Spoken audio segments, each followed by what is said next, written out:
पीले दांत वाली बहू। रंजना कभी ब्रश नहीं करती थी।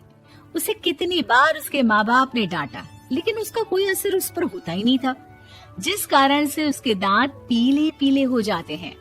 शादी के बाद। अरे बहू, वैसे तो तुझ में कोई कमी नहीं है, पर तेरे दांत इतने पीले कैसे हैं बेटा? कैसे मतलब?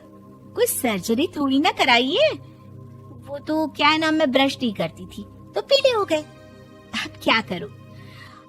आप कहें तो लाल करवा लूं या फिर काले? यार ये क्या है, क्यों माँ से लड़ रही हो? लड़ रही हूँ? अरे मैं लड़ रही हूँ या ये बोल रही है कि दांत पीले हैं, पीले। अरे तपस्या थोड़ी ना की है इन्हें पीले करने के लिए। बकायदा ब्रश नहीं किया है 20 साल तक, तब जाकर। छी, कैसी बात कर रही हो?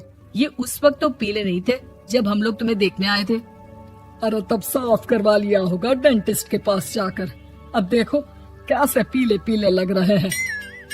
रंजना सास की तरफ गुस्से से देखती है। फिर शुरू हो गई पीले पीले पीले।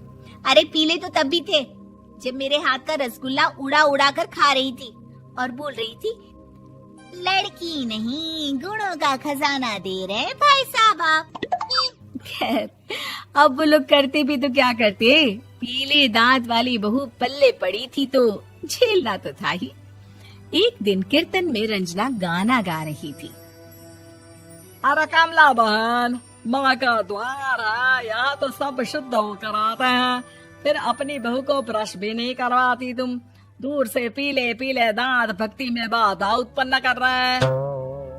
अरे कोई 2 साल के बच्चे थोड़ी ना लेकर आई हूँ मैं बहू बनाकर। अच्छी खासी लड़की है, अरे कैसे करवाऊं ब्रश?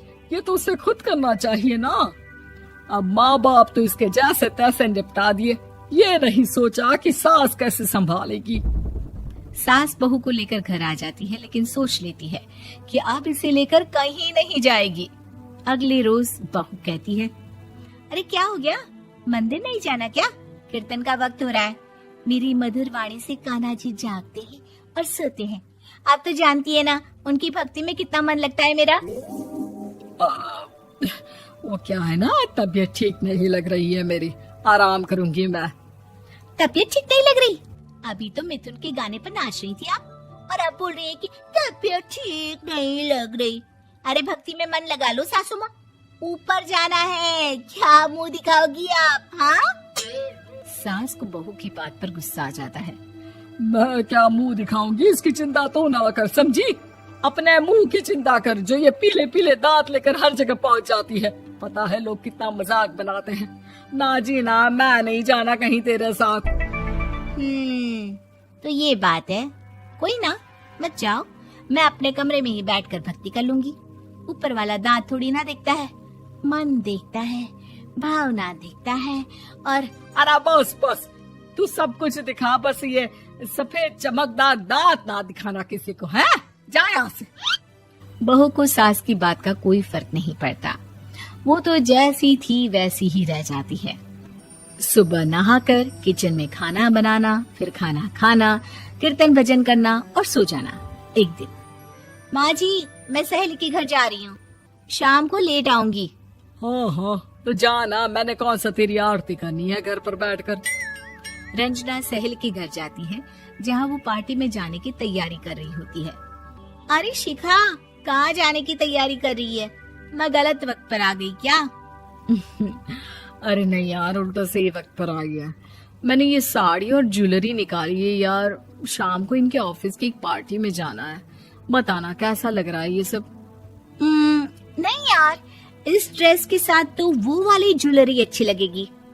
हाँ हाँ सही बोल रही है, मैंने ध्यान ही नहीं दिया। वैसे तो हमेशा से मस्त फैशन सेंस रखती है। तो बड़ा जाती होगी ना पति के साथ पार्टी में।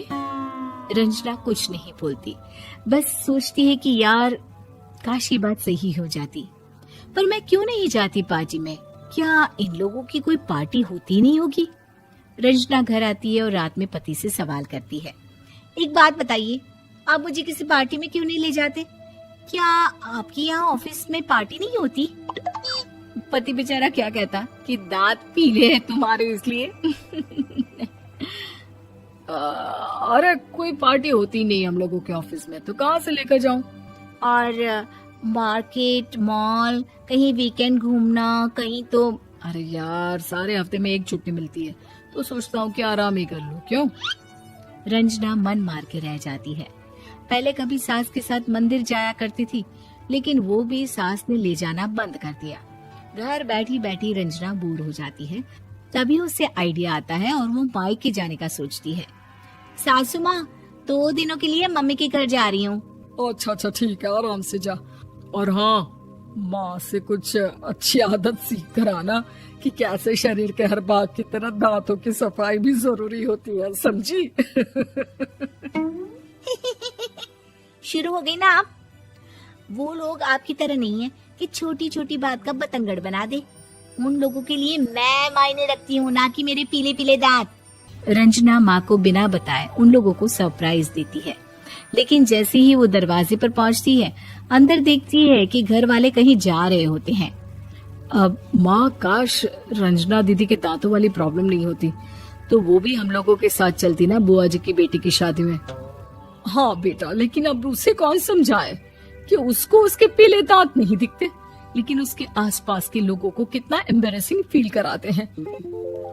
मुझे तो कितनी बार उसके स्कूल की टीचर ने शिकायत की कि उसके साथ कोई लड़की बैठना भी नहीं चाहती, और ना ही कॉलेज में कोई उससे बात करना चाहता था। लेकिन पता नहीं क्यों उसे ये बात समझ में ही नहीं आती। कोई कमी नहीं है उस लड़की में, बस यही कि दांत पीले हैं। वो तो भला हो जीजा जी और उनकी माँ का, जो दीदी को जैसी है वैसे ही रखा हुआ है। रंजना को अपने घर वालों की बात सुनकर बहुत दुख होता है। वो सोचती है कि वो क्या करे, लेकिन फिर वो सीधा डेंटिस्ट के पास जाती है, अपने दांत चमकाती है और कसम खाती है कि वो रोज ब्रश करेगी। अरे क्या हो गया? तुम तो 2 दिनों के लिए गई थी ना? पर कोई ना, अच्छा है, चलो आ गई तो।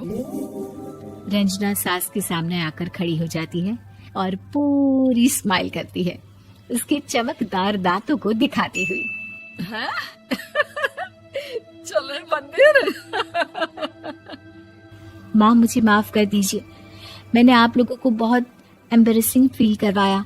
मैं आज से रोज ब्रश करूंगी।